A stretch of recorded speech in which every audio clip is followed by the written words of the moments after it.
The views and opinions expressed on this program do not reflect the company, owners, management, staff, clients, or partners.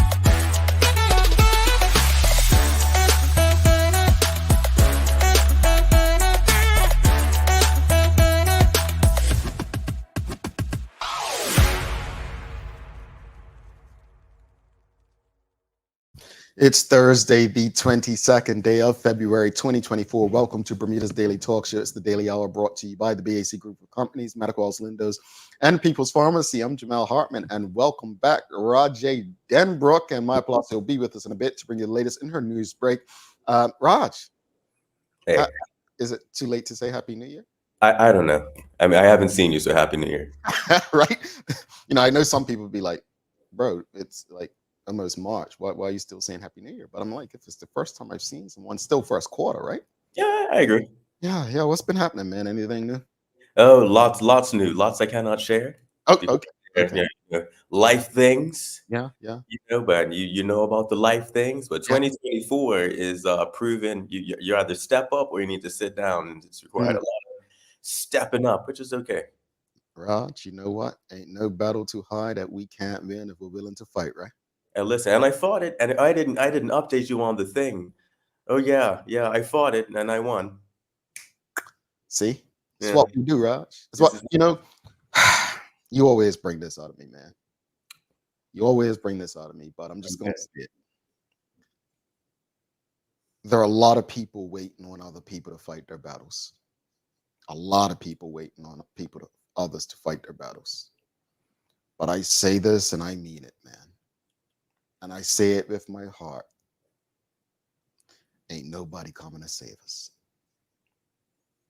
Only we can save ourselves. So I'm glad you fought. I'm glad you won. But let's not be lost. Every battle isn't going to be easy, and it's not going to equate or result in victory. But we keep pushing, we keep going. So that said, Raj, welcome back. And Farah Palacio says, good morning, Rajay. Well, good morning. I guess I'm just chopped liver. And Karen Simmons says, morning, Jamal and Rajay and TDH. Good morning to you all. Greetings, everyone. And thanks for making us part of your daily routine. A good one today as we welcome Economist and former Bermuda College lecturer Craig Simmons on the show. We're discussing the government's 2024-25 budget. So, it's always a very in-depth, important, and crucial conversation when Mr. Simmons joins us. So please do us a favor right now.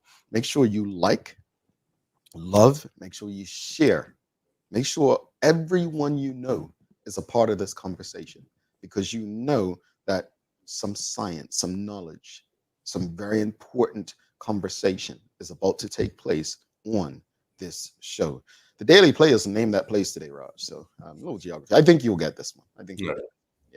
Yeah, I think you'll get this because it's in your space. I'll just leave it at that. That's the only hint you're getting. It's in your space. All right. Don't forget to subscribe, folks. Again, subscribe on our website, thedailyhour.com. We have a lot of things coming up that you don't want to miss. The only way you may be able to find out is if you're subscribed to our website. Follow us on all of our social media channels to stay up to date with all that we have going on. Help us grow beyond the mic as we do our part to continue to improve our community.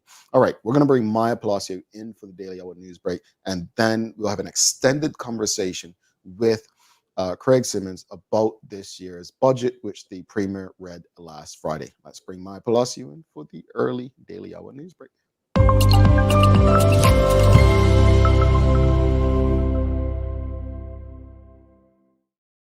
Good morning. Good morning. Greetings, MP. How are you?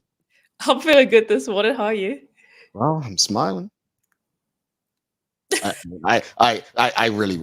kind of had to force myself to do that, but yeah. I'm here. I mean, it is a Thursday. I don't know if that means anything to you, but Thursdays always feel like the weird days for me. I agree. It's like it's not hump day. It's not quite Friday. It's, as someone told me before, it's Friday Junior, but it's a weird one. It's like, because normally, you restart for Monday, and for me, Thursday is like, oh, the next week's almost here. I need to finish what I need to finish this week. And don't let it go into next. So yeah. We got to fix Thursday. We got to find something useful for Thursday. Well, good morning, everyone. This is your Daily Hour News brought to you by People's Pharmacy. So starting out your news this morning, a little bit of tragedy here, but hopefully things get better. But around 9:30 a.m. on Wednesday, 21st of February, police and other first responders were dispatched to a reported single vehicle collision on St. David's Road in St. George. Initial information suggests that a 22-year-old female was traveling west on a motorcycle when she lost control of the vehicle on the bend near the old bridge. On arrival, first responders found the woman to be unconscious. She was conveyed to the King Edward Memorial Hospital for treatment of her injuries, the extent of which are unknown at this time. However, at last check, she was conscious and alert. So anyone who may have witnessed this collision is asked to call PC Douglas on 211. Oh dear. Yeah, sending her. Wow, I don't want to hear that, but sending her love for a speedy recovery. Yes, and hearing that it was a single vehicle collision, you could only assume that because of all this weather, sliding out, it's something that can happen. So definitely wishing her a speedy recovery. And again, please be careful and please be safe and slow on these roads right now in Bermuda and always. Now, in other news, I got to actually speak to Dr. Karika Weldon. You may have heard about it, but she has this gut to know challenge that's been going on the island. Now, gut testing kits haven't really been accessible in the Caribbean, mainly in the US, UK, and now Dr. Weldon and her team are bringing them to Bermuda and trying to grab the attention with a challenge. So I asked her a couple of questions. We obviously went into a lot about gut health, but one factor, because if you didn't know, she has about 20 people in this competition. 15 of them are celebrity Bermudians, and 5 of them are celebrity Bermudians. 15 of them are persons who had to apply to be a part of this challenge. They got over 100 applications for people who want to actually join this challenge.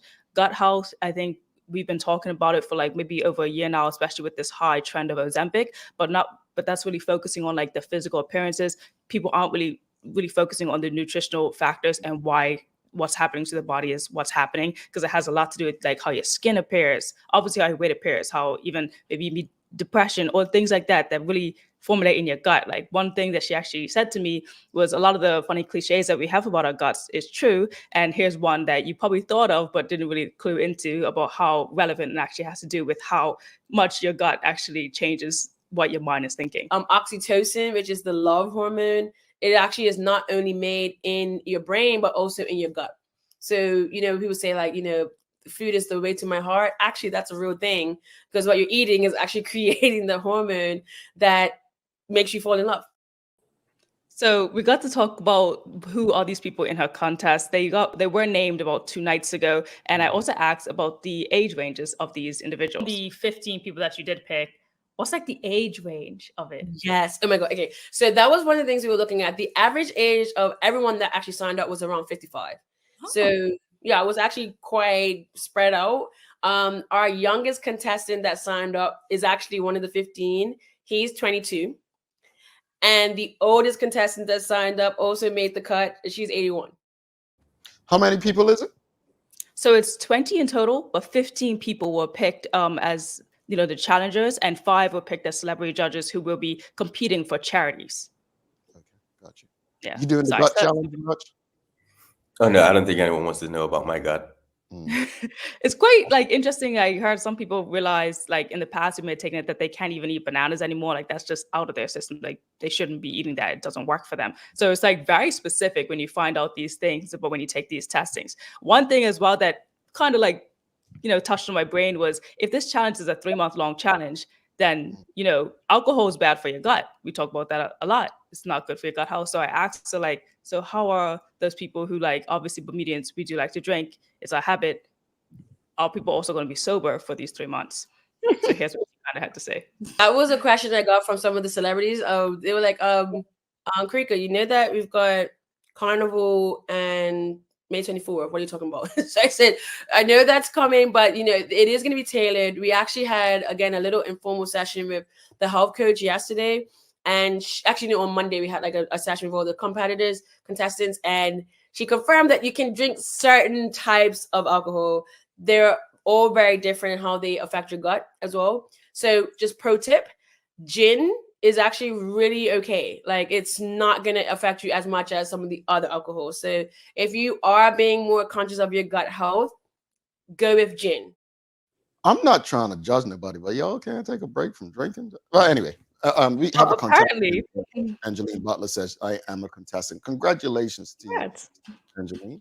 Yeah. Apparently the Dundra said he's going to go sober for it. So Congratulations. yeah, congrats on the Dundra there. So yeah, just if you want to find more information, that whole interview I have with Quick Rowland's up on my website, and as well as, you know, if you want to go just follow Carriage and Ags and find out who these contestants are and following them on this journey. Okay. Should be interesting. Definitely. Now, in other news, I think we heard about this whole pothole situation, and there were some images that came out from the government and some images that were found on social media about the Collectors Hill pothole space. So we're going to look at these images right now. So the one you see on the left was put out in a press release from government on February 20th, and the one you see on the right was something that I found on social media on Twitter on February 20th as well. So we can assume that the February 20th press release, probably a photo, was taken a couple of days beforehand, but the press release was just sent out later. Now, the ministry did advise in this press release that the ministry wishes to advise the public that due to the recent and forecast conditions, rain across the island until at least the middle of this week, there is a heightened risk that the newly repaired potholes may deteriorate. And as you can see, it obviously did. And so it just begs the question of, you know, how useful are these, you know, repairs that are being done? I mean, how often are they're going to get ruined so fast? Is there a way to make it last longer? Like, we know that this is temporary, but temporary to a fault where it gets this bad this quickly leaves a lot of questions for, you know, just money and expenses. I'm not supposed to laugh at that, am I? No, because it's... There's a problem. I hit one the other day in my car for the first time, and it scared the heck out of me. And so the potholes are actually, like, they're an issue.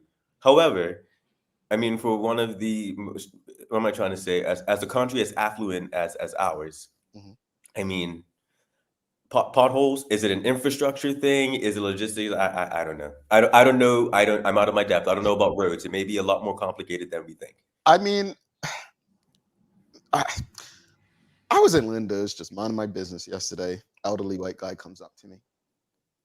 It's like, me? He says, what are we going to do? I said, what are you talking about?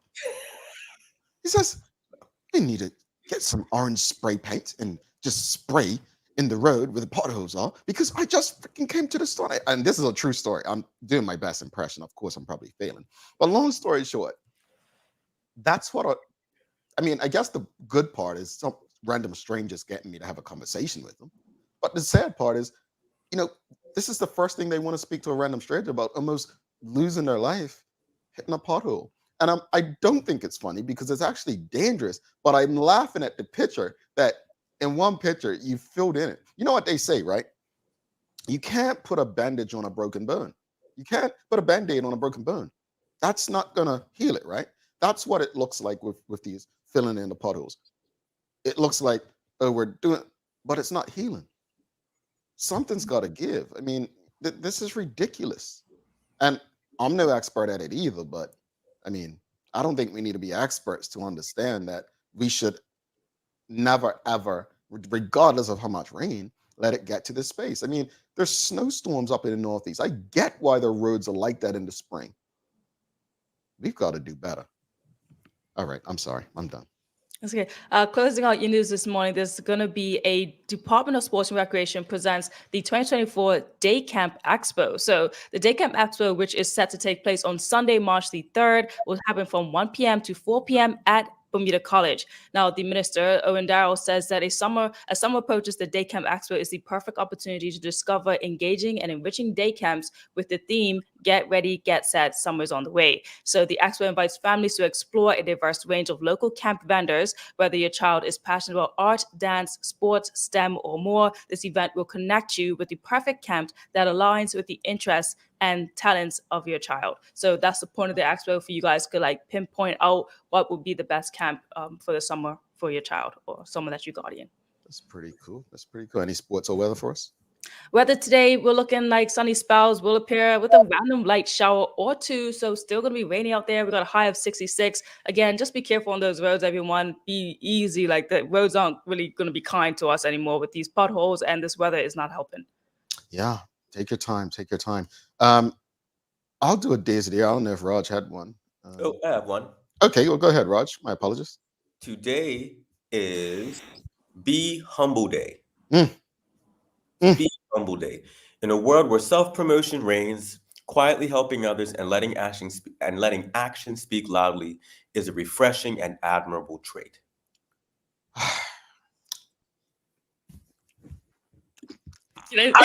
I was. Maybe. Oh, sorry. Yeah, that's low-hanging fruit. You got to grab it. Okay, so I appreciate a day like this, man. I appreciate a day like this, and my hope is that you know, those who seem to lack humility, Premier David Burke, and people of that ilk, will actually one day do what the Honorable Mark Bean said that Lieutenant Colonel David Burke said, and apologize, but not just apologize to the people, but change behavior. Maya, we'll see you soon.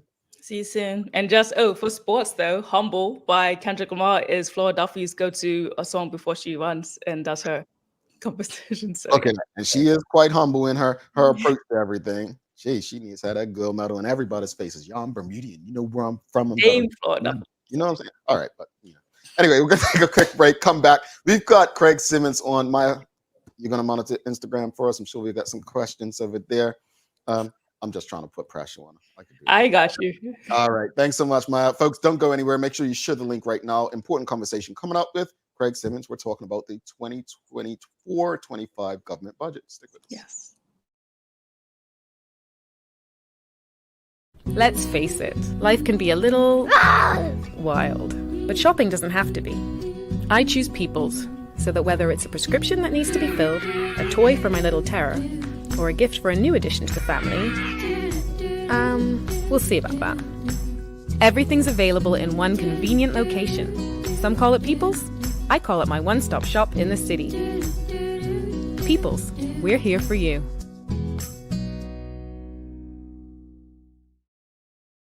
Welcome to the new bulk store, Lindo's Next Level.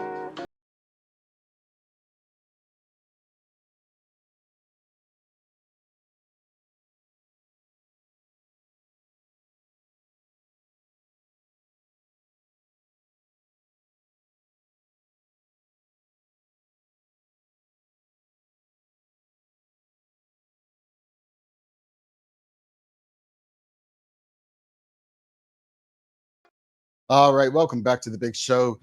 He's Roger Denbrook. I'm Jamal Hartman. It's the Daily Hour brought to you by the BAC Group of Companies, Medical House, Lindo's, and People's Pharmacy. Please do not forget to subscribe on our website. You don't want to be left out. Some of you were left out last weekend when you didn't get the email and, you were upset and sending me messages. Folks, just subscribe. That was your first email you received since we announced CutMet Selection Night last July. We don't send you emails like most people every 2 seconds. We send you things when they're important, when they can be of use to you. Just sign up to it. We'll send you the important newsletters as they come. And make sure you follow us on all of our social media channels to stay up to date with all that we have going on. Help us grow beyond the mic as we do our part to continue to improve our community. Without further ado, let's give a warm, I shouldn't even say a warm TDH welcome, because at this point, it's a warm Craig Simmons welcome, because you all just love to cheer so often, and you keep saying, when is Mr. Simmons coming back on? I mean, Raj, they don't even do like, well, when is Jamal coming back? No, you got to really take a break, but they did it with you. When is Raj coming back on? Oh, that's very kind. I'm grateful for that. Yeah. So but not me. Anyway, let's bring in Mr. Simmons before I start getting emotional about how people feel about me. Let's give a warm today's welcome. All righty. Look at that. See, Raj, his represented. Here for it. Where's your mug? Oh, my mug. Oh, you have not provided me with the Daily Hour yet. I have my dragon mug that I got for Christmas from my children. See, Mr. Simmons, he's got to represent for his daughters. He has to represent for the children. But first off, thank you for doing this. You're now, last time you were on, you were retiring, and now you're officially retired. And so we definitely appreciate you making time for us in this space. But I want to get right into it. And audience, I know you're going to have a lot of questions and comments, and we'll do our best to get through as many of them. I didn't listen to the budget live, Mr. Simmons. I was meeting with people, but I read it, and I read it a couple times on Sunday. And I shared my thoughts on Monday's show. But when you first heard it or read it, what were your initial thoughts?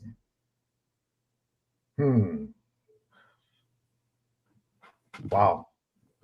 I'm lost for words. Initial thoughts. There were mixed emotions,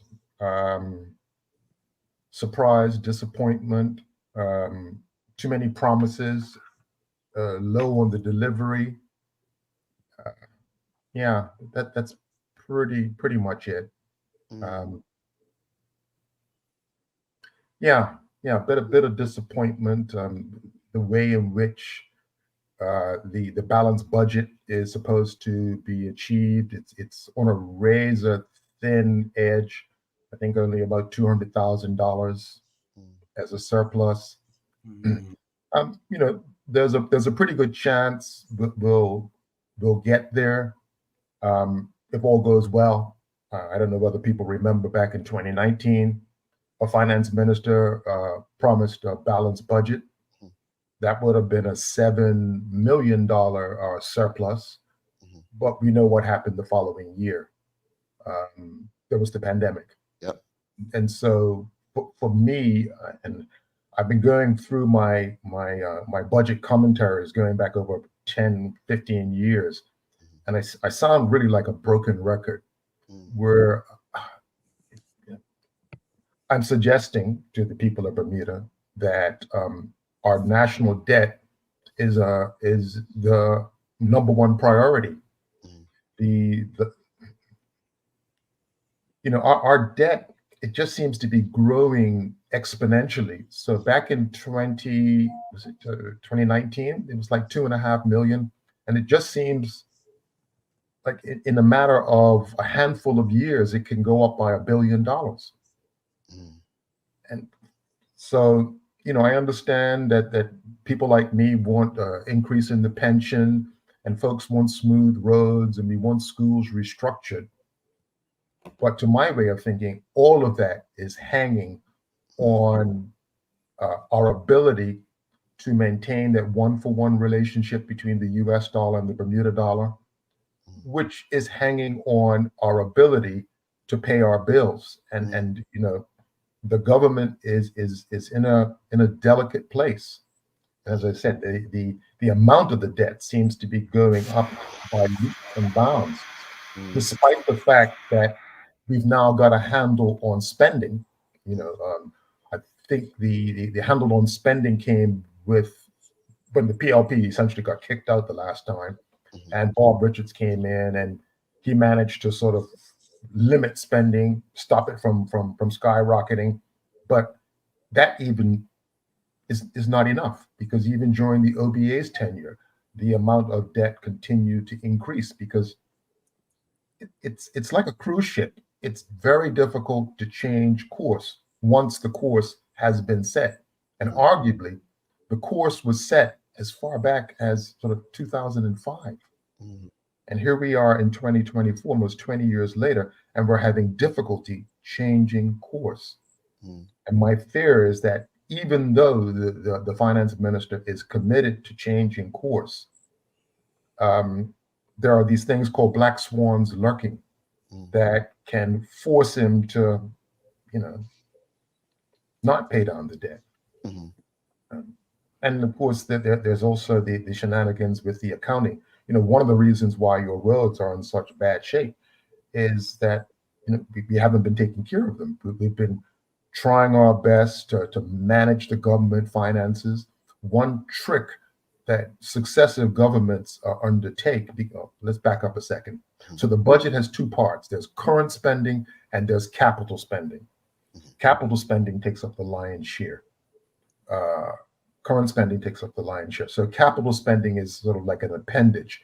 and it's been around 60 million for quite a number of years, and even that amount isn't really enough to maintain sort of public goods, the public infrastructure of Bermuda. Roads, incinerator. These are very important parts of maintaining a civilized life.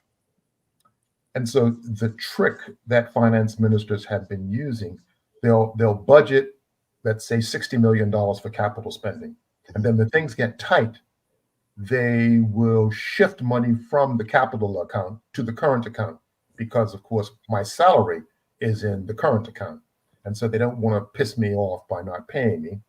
Or if something comes up, some event happens, they'll sort of take from the capital account and shift it to the current account, so that the people of Bermuda will be happy in the short term.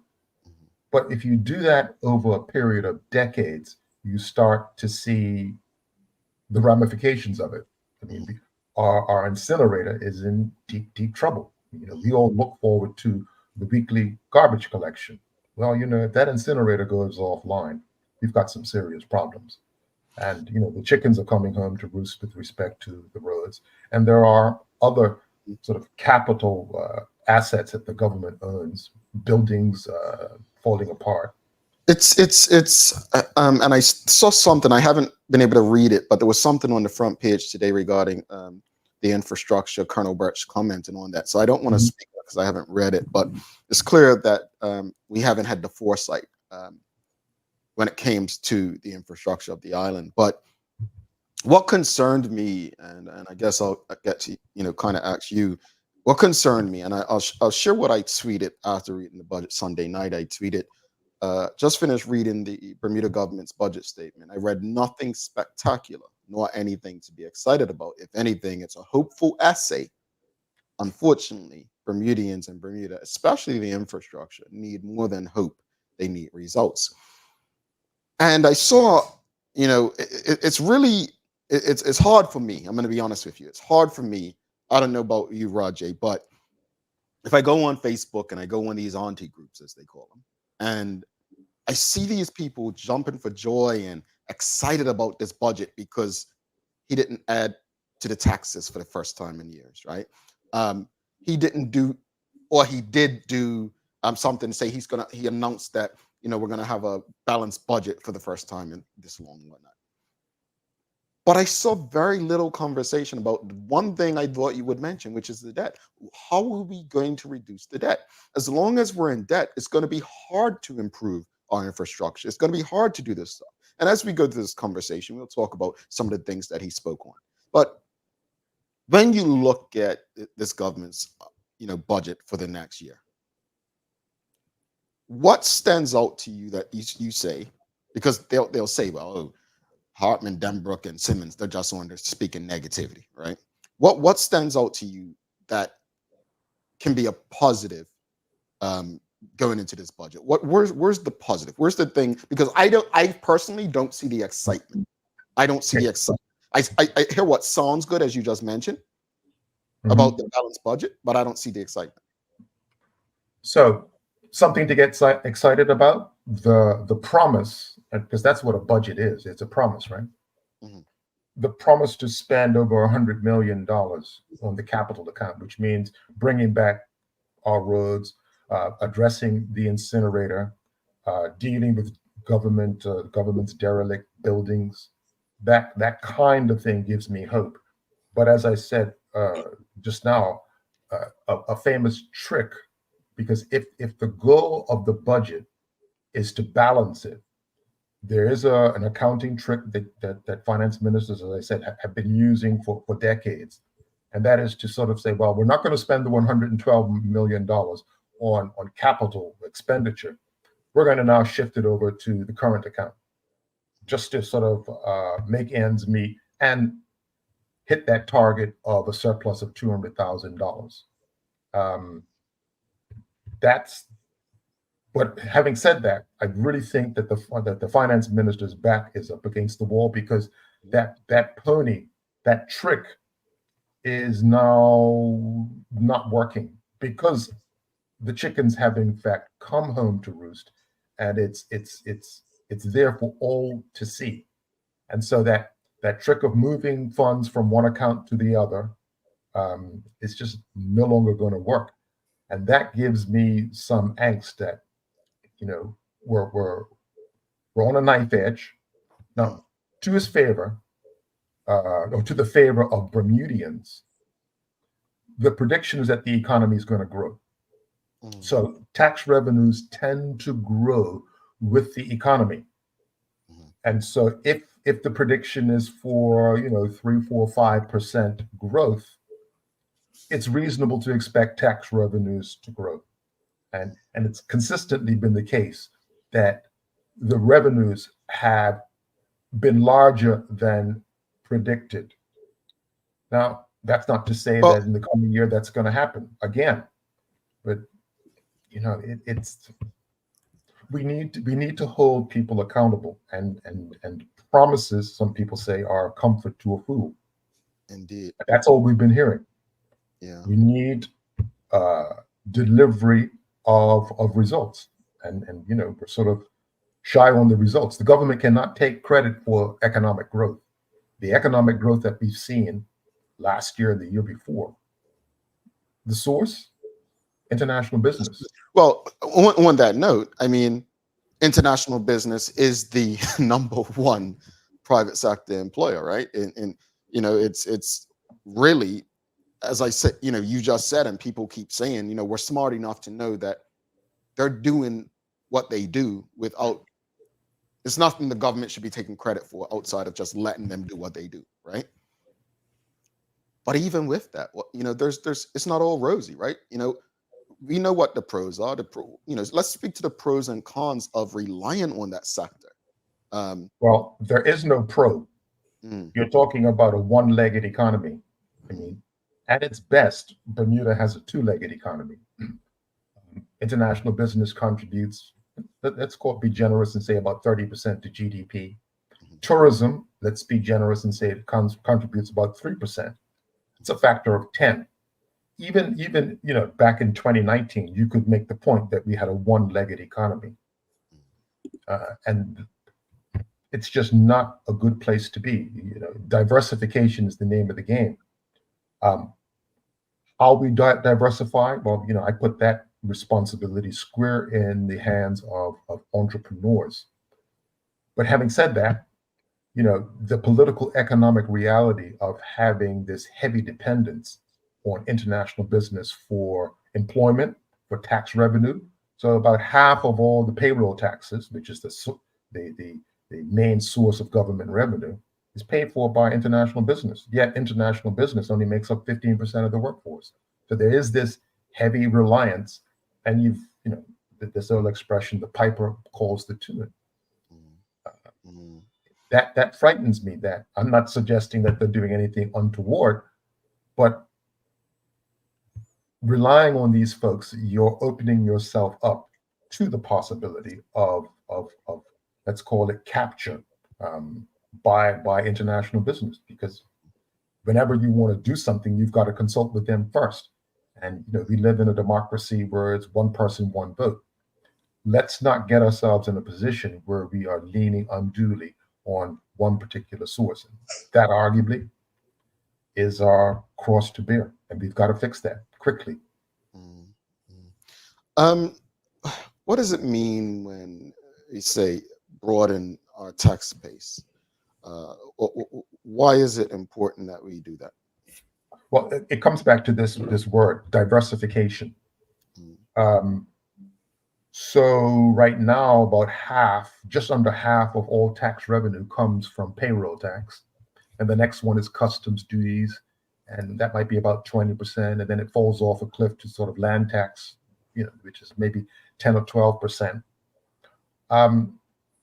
Because if you're heavily dependent on one source, when that source is compromised, your ability to fund, whether it be a business and just think about you running a business. If you have two accounts with one or two businesses, the stability, the sustainability of your business is brought into question. Because if one of those revenue streams is compromised, your entire business, your entire lifestyle is compromised. So, insurance, the insurance business in Bermuda is all about diversification, not just in one line of insurance, but globally. That's why Bermuda is the place that it is, the number one risk capital on the planet. It's because we're diversified, not only across insurance lines, but also geographically. It's an international center. And so you tend to be able to ride the bumps that are coming along the way, because the bumps are coming. The question is, are you diversified sufficiently to sort of ride through those bumps? And we are not.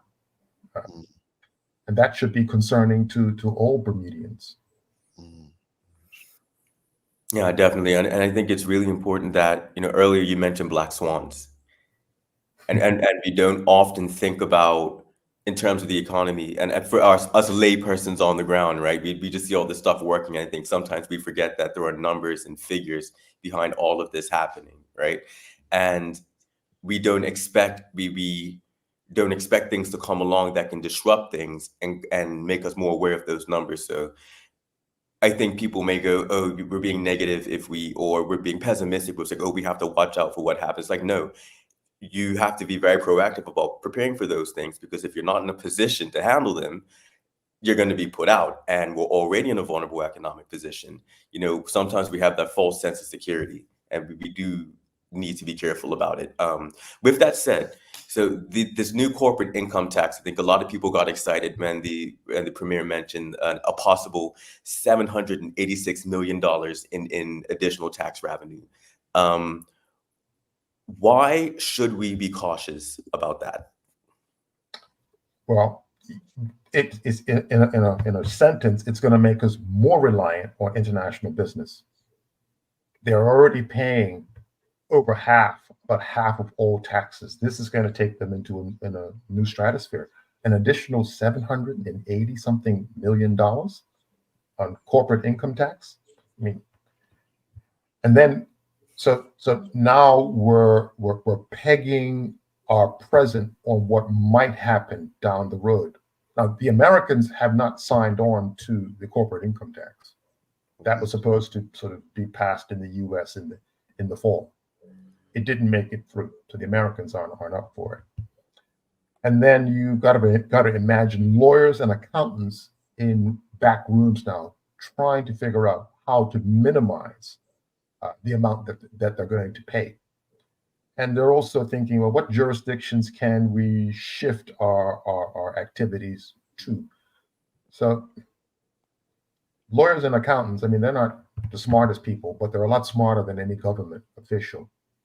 And so these numbers that are thrown out there, whilst they may make sense in 2024, as the game, and this is a game between the tax collector and the taxpayer, as this game plays out and the reality starts to sink in, that 780 may end up in being 78. And so this idea of putting your eggs into this one basket doesn't give me a sense of comfort that we found a way to pay down our debt. We Bermudians have got to sort of figure that out for ourselves and not wait for manna from heaven. It reminds me of when Bermudians first came to the island and they found some whale vomit on the beach. For those of you that don't know, whale vomit is they call it ambergris. Sounds better. They found some on the beach and they knew that this stuff was really, really valuable. They thought, holy crap, we've arrived in heaven. And so they sat around and they waited for more whale vomit to turn up on the beach. It never turned up. And I wonder if that's what we're doing right now. We've got this idea that it's coming and we're going to sit on Spanish Point waiting, and it will never turn up. We need to plot our own strategy using the wisdom of Bermudians and the resources that we have on island to get this thing done. That is paying down the debt. And it's going to be uncomfortable. The labor force is contracting by about 500 a year. The most valuable section of the labor force we're losing. That's our prime age people. And so it's not going to be easy. And old people, I mean, right now they make up 20% of the population, and we have nowhere to house them. And so there are these challenges, and it's not going to be easy. Some people are going to get their nose put out of joint. But these are decisions that have to be made. We have to, as if you pardon the expression, we have to man up. You cannot go around saying, well, Craig, we're going to make you happy. Jamal, we're going to make you happy. And Rajay, we're going to make you. No. Somebody's going to have to suffer. That's a basic idea in economics, that we face trade-offs. And you cannot please everybody. And actually, this wasn't a question that I had included, Jamel, but it was one I was going to include. And Mr. Simmons has gone straight into it, so I'm going to ask it. So we have an aging population, and when you think about debt and our aging population, and the reality that paying off the debt is going to require some discomfort.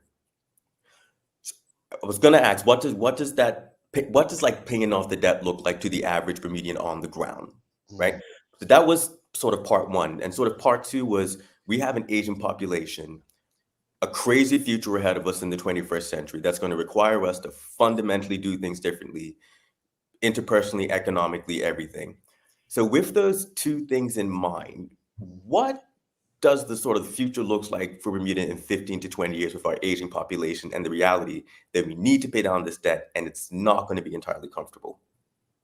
Well, one thing that we've accomplished, and that's holding government spending down. So government spending is now under $1 billion. About 10 years ago, it was really out of control. And so it's taken that long to get it under control. So now that it's under control, you now need to increase taxes, because you need to run these surpluses. And with the surpluses, you begin the process of paying down the debt. So the present plan is that by 2026, we will make the first debt repayment, which will be $50 million. Now, when you do the arithmetic, I don't have my calculator up and running, but if you do the ratio of 50 million to 3,000 million, say, forget about the other 300 million, you're talking about just over 1%. So we can't be paying $50 million down on the debt. We're going to have to accelerate that in the region of 200 million. So you need to have a surplus of at least 200, 300 million. You're only going to get that if you're increasing your taxes. And this is where the corporate income tax comes in. The idea that you're going to have all this, you're going to be flush with cash, and you'll have no problem to pave roads, take care of senior citizens, and pay down the debt. I'm not so optimistic because I think there are going to be many competing interests. But the elephant in the room, we're going to pay more taxes. Are they going to come from? Well, the Tax Reform Commission, I can only imagine what they're thinking. But one of the things would be a value-added tax. To this point, we have customs duties, which is a tax on goods. Services are untaxed. So right now, you folks are enjoying a service. It is untaxed. When you're using your search engine, it is untaxed. When you go to the barber shop, it is untaxed. So a value-added tax broadens the tax base, and it will mean you're going to pay more for stuff. So there's no getting around the fact that you're going to pay more for stuff in a country that has one of the highest cost of livings on planet Earth. Again, we're going to piss people off. But this is what is involved in addressing the debt issue. Paying more for stuff via taxes, and having fewer government services, because we've got to pay down this debt. Just imagine you take a vacation and you maxed out on the credit card. What do you got to do? Do you take on an extra job, or do you reduce your spending? Just think of it in those terms. Yeah. And the next tranche of debt coming due, I think, is 2027.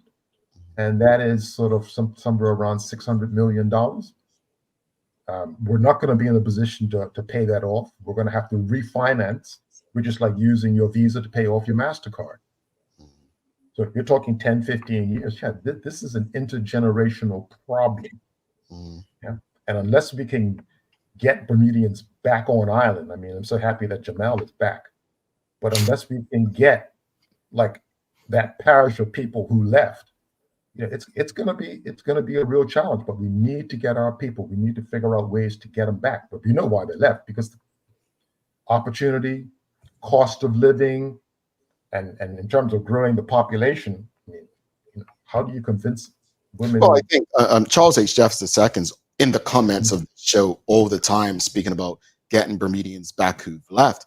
I think what we have to do first, though, is we have to acknowledge, let's be honest, our government has played this political game like, oh, not that many people have left. And they haven't been straightforward and honest about the people that have left. And then they've said, well, people have always left. So I think they have to, you know what they say when you go, you have to first admit that you have the problem. I think that's what we're facing with that. I mean, it's unfortunate, but yeah, I just think they if it's not politically expedient, I don't think they care to do it. And Jim, I really think you hit the nail on the head, because that's something that comes up in conversations a lot around with education, right? The things that are going on in public education right now that people don't know about, and the only reason why they're not public is because it's politically expedient to keep it quiet, right? And this whole, and again, with education, in terms of the budget, we have this education reform going on right now, where we're supposed to be redesigning and sort of rebuilding these parish primary schools into 21st century learning spaces. We have no idea how much this is going to cost. It's going to be hundreds and hundreds of $1 million, potentially over $1 billion for these 10 schools to really outfit them how we want. The figures were apparently put together in a report that has not been made public and all of this stuff, right? So in the education community, this is an elephant in the room. As we're positioning our education system to be 21st century, right? To serve us now and for the rest of this century. There is a huge price tag with this. Nothing's being said, and obviously nothing's being said about how much it's going to cost, because it's politically expedient to keep it quiet. That is not a standard we can afford in this country anymore. We need honesty. We need radical transparency in this country, right? The people in this country can handle it. And if we're not informed as a people, we're not going to know how we need to come together to work together to make this country work. We all carry the weight, right? We're all a part of this economy. We're all a part of educating our children. We have got to stop this managing information for political expediency and managing information and access to information so that we can be the strongest country we can be. We've got to get over that right now. And I found out something last night. I wish I could talk about it, but I found out something last night that put my back up against, it's a school matter, put my back up against the wall so bad. And we say we want Bermudians there. I'll be very honest. I'll say this right now. I'm thinking about leaving right now. I'm thinking about leaving because, and this political standard of expediency is one of the reasons why I'm thinking about leaving. I have 2 children who are caught up in this mess, caught up in this economic mess, this education mess. This is not a place to raise children right now. But I'm going to pause that. And the only reason why I'm saying that, because Mr. Simmons brought up the fact that we need Bermudians here. But if you can't be home and home doesn't feel like home, and I mean in terms of how Bermudians feel that our public services are being run, how our government is being run in service of Bermudians, understanding that we're a part of a global economy and etc. If that's not computing for people, being here immediately becomes inviable. Just even in a psychosocial sense. Yeah. Then we got this ridiculous high cost of living where I'm trying to go to the grocery store to feed myself and 2 children. And I'm just like, I'm being told that everything's great. I'm being gaslit right now, right? Just be honest with me. So right. I can be with you. The thing, but no, you just made a point, and we'll talk about it later in the show. But Roger just made a point is, and I want people to really understand what he said. We're being told everything's great. Just hold on to that, because we're going to talk about Mariko Thomas. We're being told, or we're focused on the good, right? but we're not addressing where we're falling short. But I just wanted to highlight that, Raj. I'm so sorry, but I know you were going to your question, but I just want people to hold on to that. Go ahead. Mm-hmm. So next question, Mr. Simmons, what's caused the cost of living to rise in Bermuda, and what needs to be done in order to drive it back down, or even can it be driven back down? Okay. So there are two things. I mean, in the National Economic Report, and the government is telling us that the rate of inflation is coming down, and in fact, it is coming down. The problem is that we're not too sure about what inflation really is. And this is what it is. Inflation is like acceleration, and the cost of living is like speed. So if you're sitting at a traffic light and you've got coffee in your hand, and when you take off from that traffic light, there's a pretty good chance you're going to spill the coffee on yourself. That's because of acceleration. Now, you could be driving at, let's say, 50K and be sipping your coffee. It won't spill on you. Inflation is the acceleration. Our problem in Bermuda is not so much the acceleration, it's the speed at which we're going. The cost of a bag of beans or milk and eggs. And there is no plan for bringing those prices down, largely because everything is imported. The cost of getting things here. We made a conscious decision many, many, many years ago that we're not going to really grow anything on island. The farmers in Bermuda are doing the best that they can without getting much support from the government. Fishermen in Bermuda are doing the best that they can without getting much support from government. If anything, the government is trying to make life more difficult for the fishermen, tell them they can't fish here, they can't fish there. And with farmers, well, they're getting very little support. And so it's hardly surprising that the farmers and the fishermen have had to sort of take care of their own business by, producing goods that will bring the highest value added. So my farming friends, they sell stuff to people with money. That is, we've got this bifurcated society now. So life is very good for some people. If you look at the median salary in international business, it's over $150,000 a year. If you look at the median salary in the hospitality industry, it's about $40,000 a year. So there are some people in Bermuda who are silent, and because, they don't have a problem, as big a problem with the cost of living, they are able to go to Lindo's and spend $1,000 a week on groceries. Yeah. So you've got this bifurcation where too many people are struggling, can't afford. And Raji, you're talking about getting out of here. But imagine if you've got a household income of, let's say, $250,000 or more, you see a very different Bermuda. And from that perspective, everything in Bermuda is irie. But if you've got a household income of $75,000 a year, you are really struggling to make ends meet. And that is the problem. This is what I call the bifurcation problem. You've got two Bermudas. You've got the white collar Bermuda and you've got the blue collar Bermuda. And they just live in two different worlds in the same 20 square mile space. You've got people suffering, and then you've got some folks who are taking vacations every month. Yeah. Mm-hmm. And I'm sorry. No, I really hope people, of everything you said today, what you just said is so salient. Because one thing that I feel like we don't do very well as a people is think in socioeconomic terms, right? The idea that people earning a certain amount of money translates into a certain experience. And we don't understand that there are people in this country who are A-okay because they're earning those big bucks. Bermuda is a paradise to them.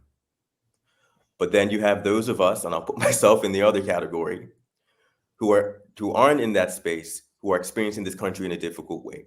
The people who are experiencing the country in a difficult way, they're constantly, again, experiencing that gaslit experience of no, everything's great. Well, everything's great for me. Why are things not great for you? But it's obviously not great for me because I don't do what you do. Well, why don't you come be a lawyer or come into international business? It's not, well, why do I need to be earning that amount of money in order to survive comfortably? And it creates all of these questions, and we do really need to start thinking in terms of socioeconomic status and economics and and the stratification of that, and the fact that we don't have a spectrum here. We have people who can afford and people who can't afford. There's no real middle ground anymore, based on my very lay understanding of economics, because I'm a layman. I will admit that any day of the week. My next question. So in your column, you said something really important. You explained what you think is a more effective way to address the cost of living outside of tax relief. So it's important for people to understand. So the government says, oh, we reduce duty on certain essential items, and so to pass on that cost savings to you in the store. So I took a really quick look at the customs tariff last night. The first time I've ever done it, actually, I'm ashamed to say. And what did I see? Bananas was 0%, oranges, apples, milk, butter, not margarine, butter, because there's a difference. Yeah, so certain things were 0% duty. Everything else was 5% and up. And that's how the government says we're bringing down the cost of living. In your column, you mentioned that you thought there's a more effective way to bring down the cost of living for people who actually need it. Could you elaborate on that? Okay, so it's about targeting vulnerable populations. My basic point is that, going back to this bifurcation, people like Craig Simmons don't need a tax break. The people that need the help are the folks working in the hospitality sector, people whose income is less than the median. And so my idea is that you provide, for lack of a better word, a cash transfer, which is targeted at these households. You can get that into their bank accounts. You can put it on debit cards so that you can track the amount of spending. But it's a pretty simple idea. It's a cash handout to people. Now, I know people tend to have folks like me have a problem with this concept of giving cash to people. The truth is, it's worked amazingly well in places like Brazil in reducing poverty. It's also worked amazingly well in the United States of America. The way they do it in the US is a thing called an earned income tax credit. And it's been in place since the Johnson administration of the 60s. It is arguably the most effective poverty reduction program that the United States has ever invented.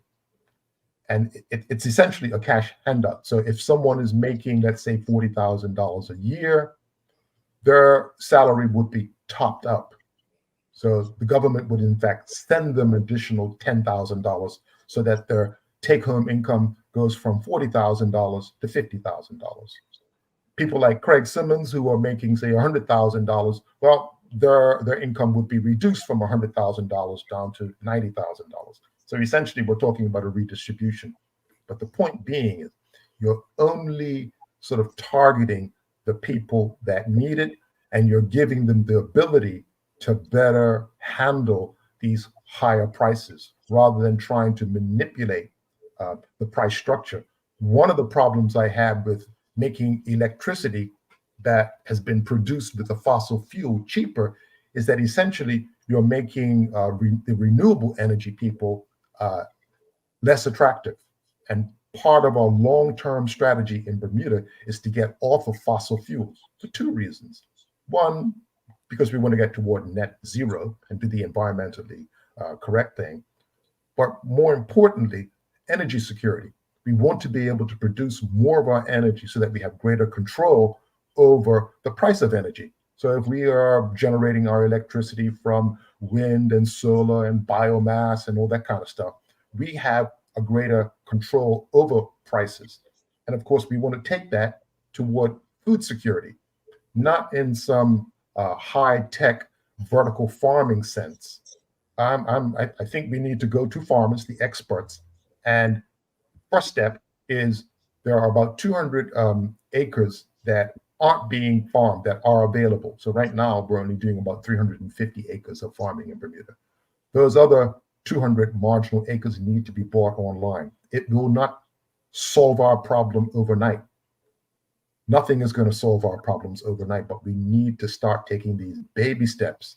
And as we take these baby steps along the way, we will learn new tricks about how to get more productivity out of our soil, how to get more productivity out of our wind and solar. But you have to start the process. This is not a theoretical discussion. It's one that you has to be practiced. It's like teaching someone to cook. You don't watch the cooking channel to learn how to cook. You have to go in the kitchen and burn some onions. And so what I want to see is Bermudians actually moving in the direction of renewable energy to give us this sense of energy security and get us moving in the direction of food security to give us greater control over the cost of living, in conjunction with, you know, cash handouts to the vulnerable. I think together that's a more cost-effective and certainly one way of targeting those people who dearly need it, not the kind of people like me. I want to from there, because there's this thing where the government continues to say that there are a certain amount of jobs that are going to be created from these projects. And I don't know if you remember the mess of Bahamar in Bahamas, and how basically with these properties, they were being built and they stopped being built. They brought in a lot of foreign labor to actually build them. And this government has told us, and they're telling us that, these projects are going to create 700 jobs. And I had questions the other day that, do we even have that many people skilled in these spaces to do these jobs? That's one. And at two, someone said it in the audience today, the number one priority of any private entity is to make a profit and make more profit than they did the time before. So with the blue collar politics that the current government plays and screams and shouts to the union president at their delegates conference that we're going to create 800 union jobs, I'm sitting back and I'm watching the industry change before our eyes. It's like they're gaslighting, to use Roger's term, the population. But I'm sitting back and I'm like, these folks don't have to hire anybody to run a hotel these days. Not a bartender, not a front desk person. All they need is people to hold it together. We were talking about AI before we came on, right?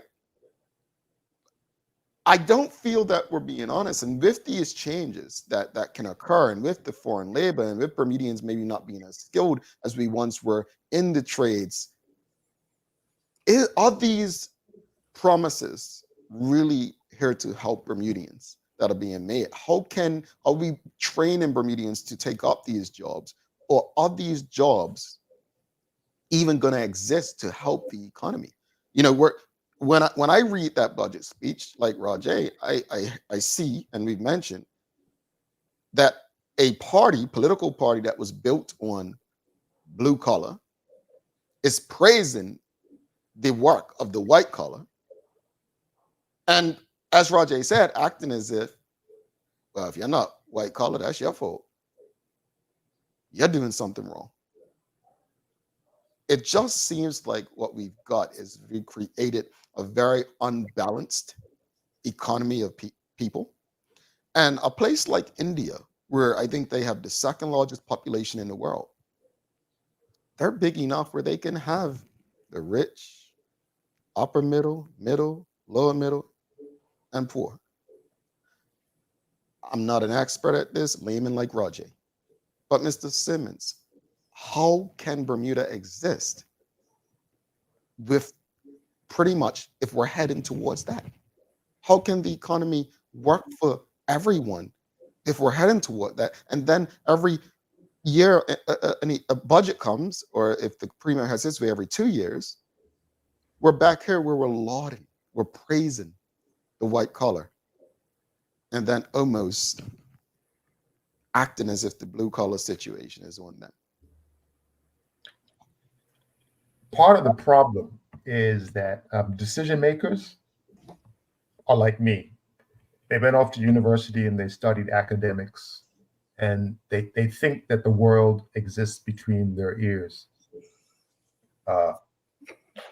I love engineering types. I love tradespeople because they're real. They're actually about doing stuff. It's not about ideas. It's about, let's get in the kitchen, let's make some mistakes. Let's not be worried about a mistake. We know that that's how we learn. But with the academic types, we sort of feel that no, we can't make a mistake. We got to get things right. And then when we decide to do something, we do something on a grand scale. And that's where the price of failure is greatest. What I love about entrepreneurs is that they tinker. They're in the kitchen burning onions. But the fact that they're burning onions doesn't affect the house next door or the house down the road. But if they do really, really well, and if they produce some great onions, well, we can all benefit. And so that's the advantage of having technicians, tradespeople, call them blue collar folks, involved in the decision making, because they will pull the coattails of the people like me that sit back and philosophize about what we should do and fantasize about what we should do. And unfortunately, our political leaders fall into that category. When you think about international business, it's about practitioners. These guys can lose their shirt if they place poor bets. Yeah. They feel it. They get instant feedback when they do something wrong.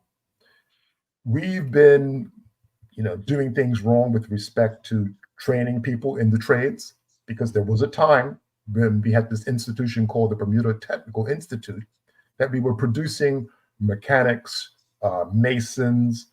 We were producing people who could think, people who were troubleshooters. And over a generation or so, we haven't been topping up that population, that talented population. And so we find ourselves in 2024 with the barrel running dry, where the folks who have these skills are 60 and 70 years old. And so it's going to take, and this is the frustrating part, there are no quick fixes. And my greatest fear is that some politician is going to step forth with a kind of MAGA, make Bermuda great again line, and it's going to be attractive to the disenfranchised, to blue collar people. And they're actually going to believe that a politician can fix this situation quickly. There are no quick fixes, and it's going to take a generation for us to get back to where we were, say, in the 80s. In 1980, we had almost 500,000 visitors come to Bermuda by airplane. You look at the data, almost 500,000 people flying in. Well, nowadays, we're sort of in the tens of thousands. And we celebrate it. And we celebrate. So we didn't get here overnight, and it's going to take many nights for us to get that form of glory. But my point is this: it will be slow, it will be painful, and we need to sort of accept that and be willing to roll up our sleeves and feel that pain. But it needs to come from the leadership, and I don't think that they have they're just not going to tell you. They don't have the intellectual capacity. Let's go to the audience. We have obviously, there's a lot of questions, comments. We're going to go to Traveling Trotty. She says, what are your thoughts on Mr. Thomas' presentation at the budget breakfast? It was excellent. I think this is the kind of presentation that we need. One of the scary pieces of information would be the rate at which enrollment in government schools has declined. So right now we have about 3,900 people in government schools. If you go back to sort of 2000, it would have been 6,000. So we've gone from 6,000 people in government schools down to 3,700. That's a huge decline in enrollment. You think, so where are these kids going? Thinking about the demographic shift. So our population, or working population, has declined. The number of Bermudians in the workforce has been on a continual downward trend since the year 2000. So we're now in 2024. And it's been declining since 2000. In 2000, we had over 30,000 Bermudians in the workforce. Now we're down to sort of 24,000. What I found interesting was the fact that there was this wonderful growth spurt between 2000 and say 2008, before the financial crisis. The number of jobs filled was increasing from like 38,000 to 40,000. Over that same period, the number of Bermudians declined, and it continues to decline. Worse still would be the sort of the demographics of it all. So we old people, we've pretty much been holding steady as a proportion of the workforce, and there's been some growth. The part that frightens me is the under 35s. That particular group, their trajectory since 2000 has been downhill, continual downhill trajectory. And that's your prime age workers. So not only the under 35s, your 35 to 40, 44, downhill. You're losing talent. You're losing the future. And so I applaud the chamber and the work of their economic committee, because those are the ones that actually came up with this data, so that they could change the narrative and sort of get Bermudians to think, wow, this is not something that's just happened. You look at the graphs and you can see that it's been a steady downward trajectory since sort of the 80s, the 90s. I mean, this is a very long period of time, and that hopefully we'll realize that to sort of change that trajectory, it's going to take a lot of effort. And then once we sort of get on the good foot, we've got to stay on that good foot for a generation. We've got another comment. Just want to get your thoughts on this. Silas Lynch says, do away with the restrictive building code in Hamilton. Allow buildings not on Front Street to be higher than the cathedral. More condo or apartments in the city. It will increase supply and lower rent. Your thoughts on that? Oh yeah, structural changes in Bermuda are long overdue. Here's an interesting point. This place will be called West Hamilton. That is the international business hub for Bermuda. I don't know why we call it West Hamilton, because it's not in the city of Hamilton. Correct me if I'm wrong, but the city of Hamilton ends or begins at Bermudiana Road. Yeah. So it's interesting how the engine of growth in Bermuda took place outside of the sort of the sandbox, if you will, where you would have thought the economic growth would happen. I take from that we Bermudians need to sort of think outside the box, change the way we see the world, and changing building codes is a part of it. The financial services system, the payment system. I mean, businesses, I walk into my favorite coffee haunt, and I love the fact that they don't accept debit cards. I understand why they don't do debit cards, because the transactions cost associated with that is off the chain. And I look at our brothers and sisters in Kenya with the M-Pesa using a 2G phone to undertake transactions, revolutionizing, and that's not even a revolution. That's using primitive technology to affect payments, where the people of Bermuda take control of their destiny And an important part of that is the payment system. Using the established banking system is not working for Mr. Blue Collar Bermudian, entrepreneur or customer. And so I'm just waiting for this entrepreneurial class to step up. But of course, they're going to need access to capital. And we know where the capital rests. It rests with banks. And, banks are not the most friendly people when it comes to small businesses. They'll be keen to lend to the big folks. But if, you're starting up a little, I don't know, mom and pop shop, you're going to have a hard time getting the financing, the debt financing that you need to get going. So there's a lot of stuff that needs to happen, but it needs to come from the ground up. I don't think the government has it within itself to impose from the top.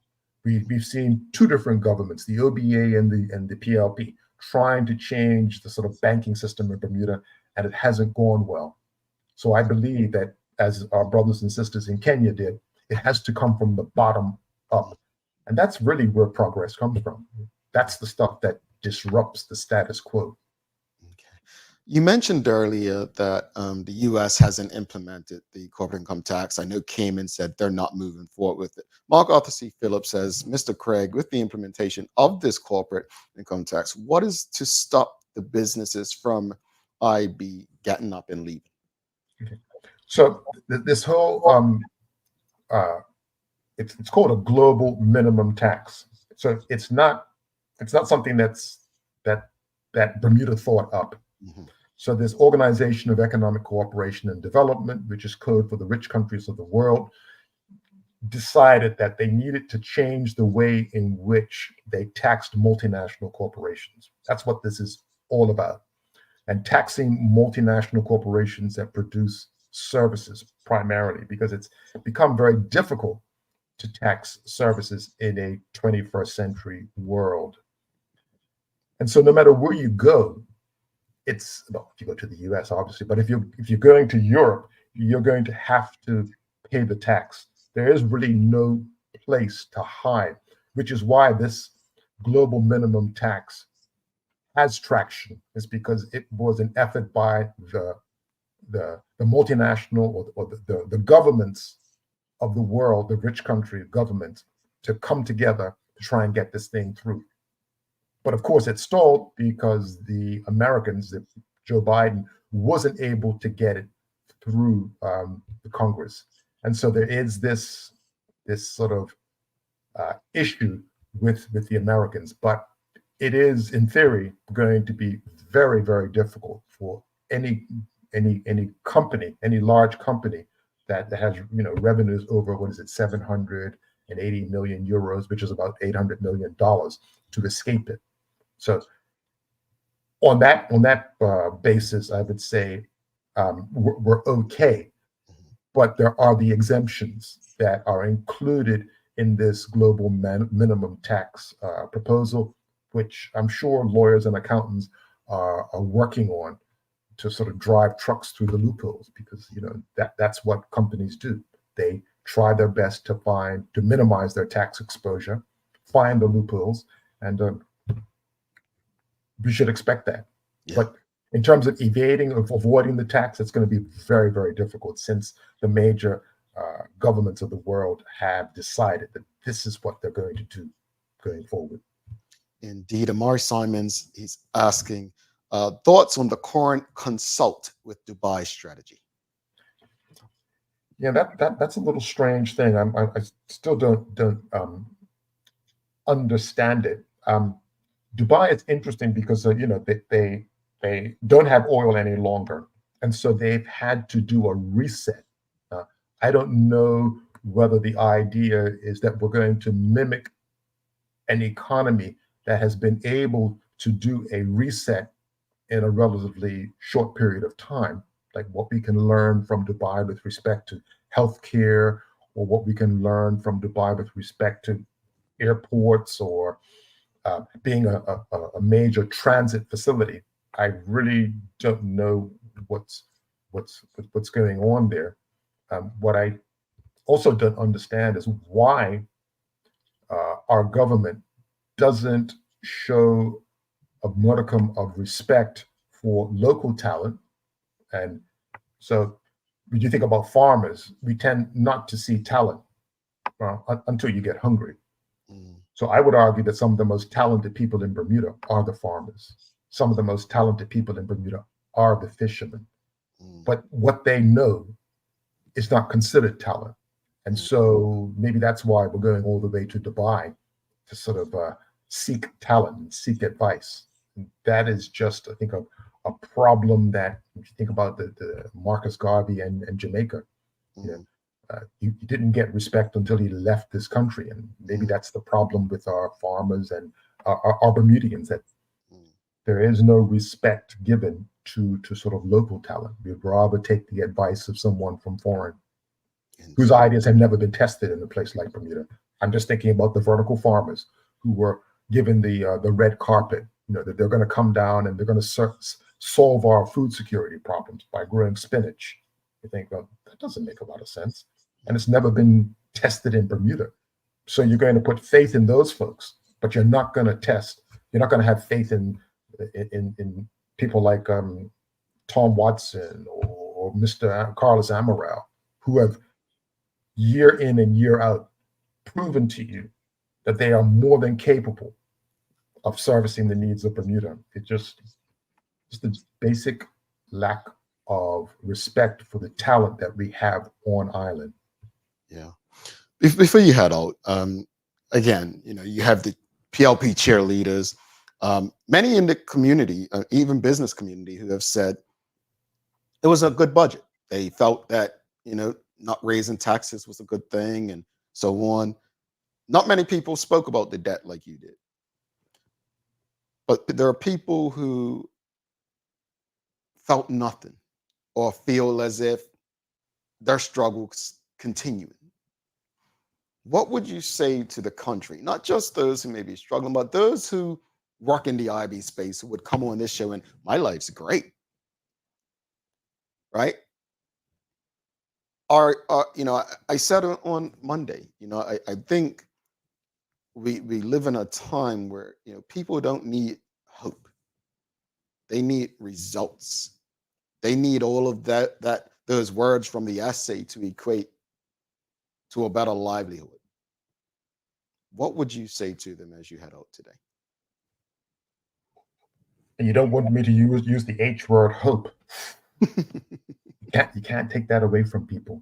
You really can't, because if you are a working class Bermudian working, say, in retail,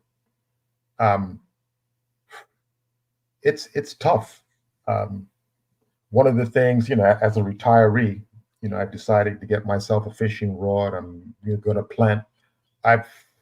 It's not out of necessity, but I sort of feel like I need to find a way to reduce my cost by living off of Bermuda, like living like a Bermudian, shore fishing, planting my garden, doing the things that my grandparents did, to the extent that it's possible in 2024.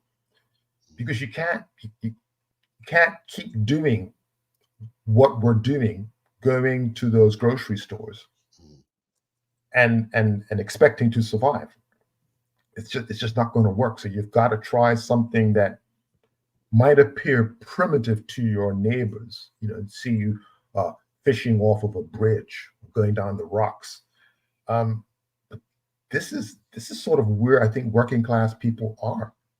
And I think our brothers and sisters in international business need to remember that during COVID, there was really one Bermuda, because the virus didn't care whether you were rich or poor. And so the virus right now, I think, is social stability, that we're poking that bear of social stability. And when that bear, or if that bear growls, it's not pretty. The last time we had a growling bear in Bermuda of any consequence would have been 1981. I don't know how many of your callers remember that, but in 1981 we had a general strike, and things changed after that. The union got a lot more respect, and working class people saw their standard of living improve. But we were teetering, and I really don't want social stability to be questioned or to be tested, for the simple reason that there is no escape. Some of us can jump on planes and fly away while people riot and carry on, but that is we really don't want to go there, and we've got to find ways which is why I was looking at the concept of cash transfers to the most vulnerable, and these are things that can be done quickly. We've got to achieve this balance to address the bifurcation problem. Now, unfortunately, that's not something that I hear people talking about. These two Bermudas, we're still trying to sow the seeds of one Bermuda, and we need to stick together and so on and so forth. But that's not the reality.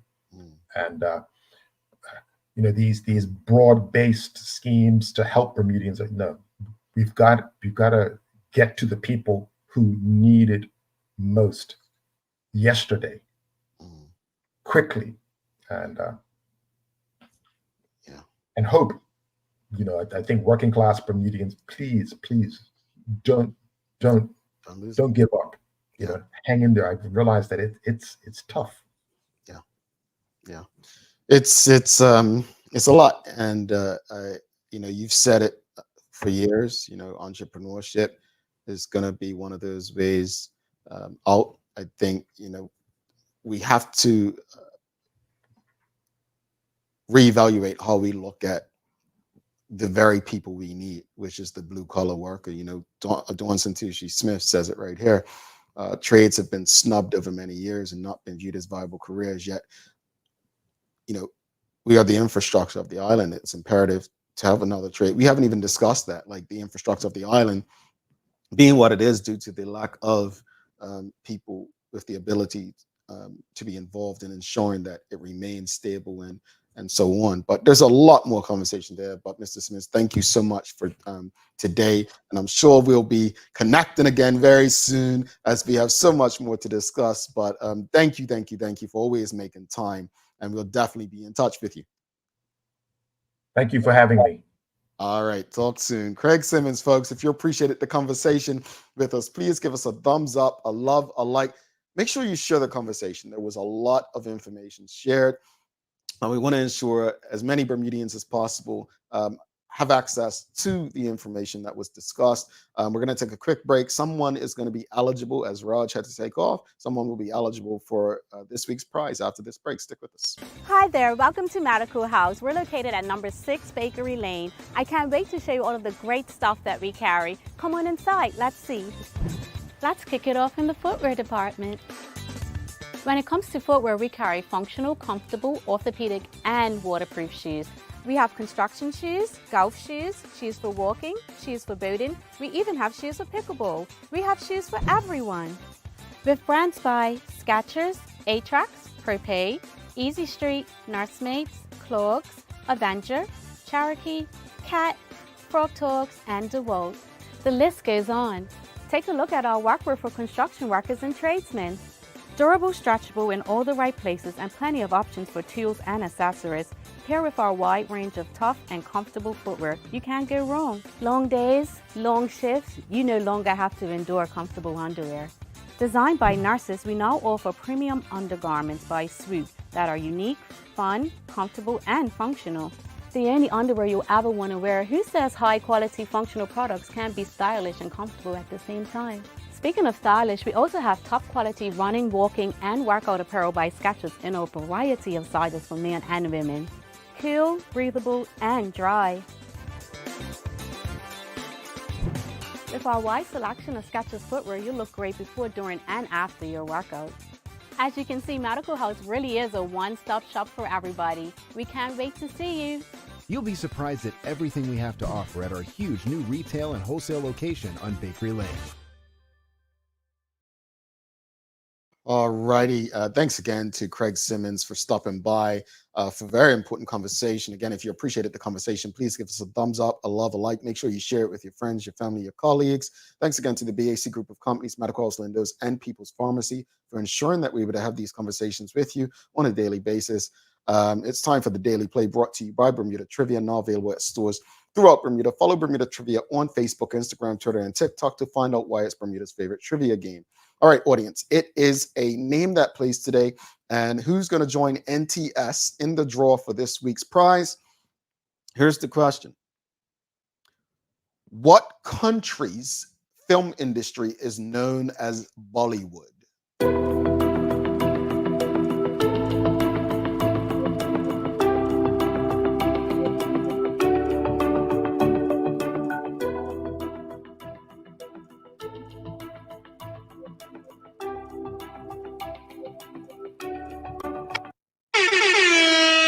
All right, so the first one that showed up on my screen was Dawn Santucci Smith. I'm going to give a bonus. So Dawn's going to join NTS. We'll give another question.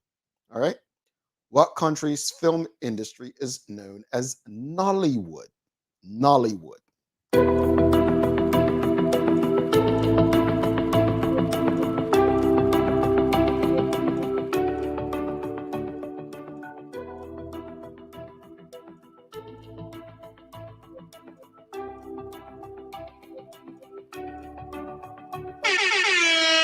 All right, the first one that showed up on my screen was Renee Simmons. So Dawn Santucci Smith and Renee Simmons will join NTS in this week's draw tomorrow. So congratulations. Give them a round of applause, folks.